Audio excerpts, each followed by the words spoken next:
Okay, let's do the second problem. This time I won't rewrite everything. I'm just going to point to the answers given and walk you through them. So we have a 3-node circuit. Node 1, node 2, and the ground node is also considered a node, and it's node 3. We've got two current sources, IAB, and IA is given as 1 milliamp, so it's 1 milliamp flowing there.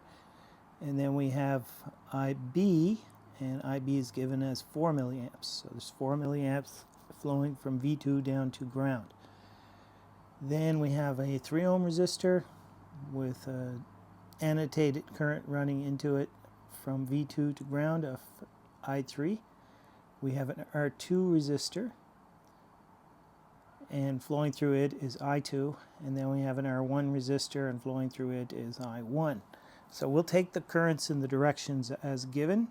Let's say you're given a problem and the currents aren't marked. Then you can just assign the currents, use the passive sign convention to mark the plus nodes for each resistor, and go from there. So in this case, the positive nodes of the resistors are exactly as I'm marking them.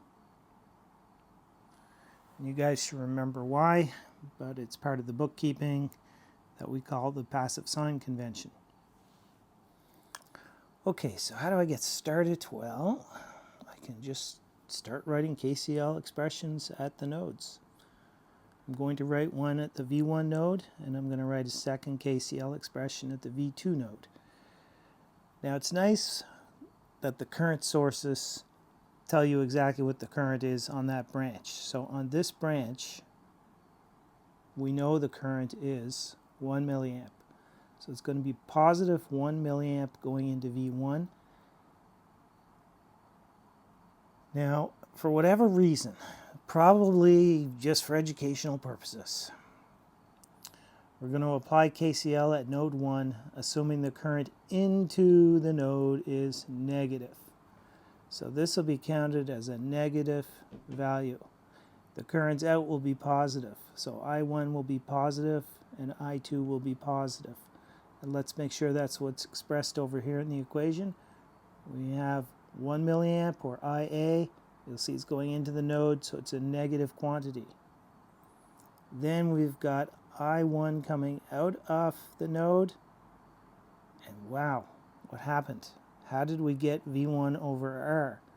Well, that came from applying Ohm's law to the resistor. So it's actually V1 over R is I1. How is that? Let's just double check. V1 minus 0, so 0 is the ground node, divided by R1 should equal I1. And that's where the V1 over R1 came from in this expression. Very similar for R2. Instead of writing I2 here, right? Instead of writing the I2, we directly jump, we write V1 minus V2 divided by R2 will be the current I2. That's where this expression comes from. And we substitute in the numerical values, and we'll get this fellow, and then simplifying it out, we'll get equation A. Follow exactly the same procedure at node 2. So in this case, again, probably just for educational purposes, to show you that you can assume either way, we'll take the current into the node as positive.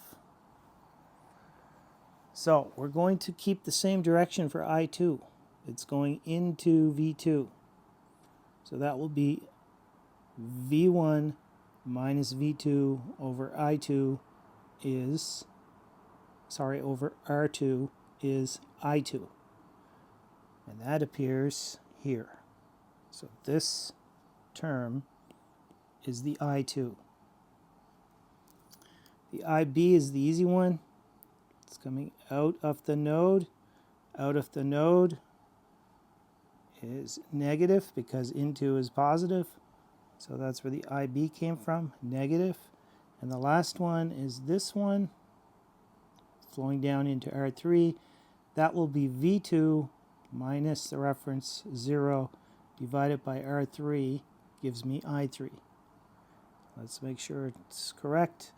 V2 over R3, and it's flowing out of the node, so that makes it negative. That's how I get the negative V2 over R3. Now, take all these values again, put them in the expression, simplify it out, I get equation B. So we have two equations now, which we've called A and B, and we have two unknowns, V1 and V2. The next page they're solved for, I won't bore you with that, but when you solve for the voltage values, you'll get V2 is minus 15 volts. So over here, this voltage turns out to be minus 15 volts, and the other one, V1, turns out to be minus 6 volts. That's kind of weird, isn't it? That you get negative voltages. But that happens. It happens when you have current sources that are driving currents into resistances, and they'll create whatever voltage they need to ensure that the currents flow.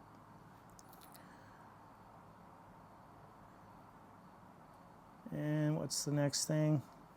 Oh, we have to determine the currents. Still have the currents to do. So now that we know the node voltages, we can just apply Ohm's law to get the currents.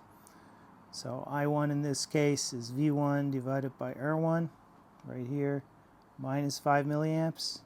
So what's the minus sign mean? It just means that we're actually flowing in this direction. And that makes sense, not to confuse you, but check it out. We just said that this is minus 6 volts. So we have 0 volts and minus 6 volts. The current is going to flow from the greater positive voltage, or the greater voltage. So the current is going to flow in this direction. The real current will flow in that direction, which is opposite to I1 that we assumed. And that's why I1 gets a negative value. I2, we can solve for that one. It'll be the voltage at 1 minus the voltage at 2 divided by R2. We get 1.5 milliamps. That tells me, without looking back, let's get rid of some of this stuff here. Okay, I2 is flowing in this direction. So I'm expecting V1 to be greater than V2. V1, I remember, it was minus 6. What was V2 again? Minus 15.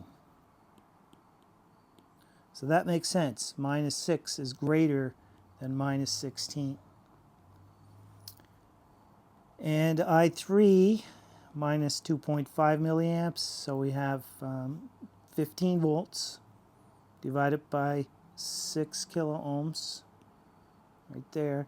Gives us the minus 2.5. So the current is actually flowing in this direction, and that makes sense again because we have 0 volts on one end and minus 15 on the other. So we would expect the current to flow from the higher voltage to the lower voltage, and that's exactly what it does. Our assumption of the direction at the outset was actually wrong.